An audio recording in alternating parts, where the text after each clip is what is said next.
Do retail stores use facial recognition to determine if you've been shoplifting or stealing from them? Of course they do. Hey, I'm Bill Umansky, the Lawman. Facial recognition software is here and it's not going away.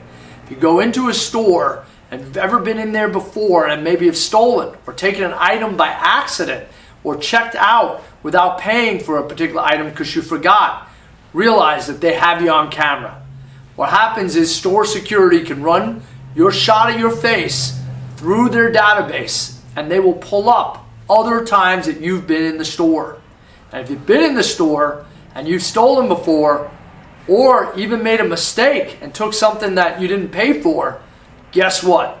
You might not be walking out. The security will stop you, they may call the police, and you could be issued a notice to appear or actually be arrested for the charge of petty theft. So remember, you go into a store, remember Big Brother's watching you.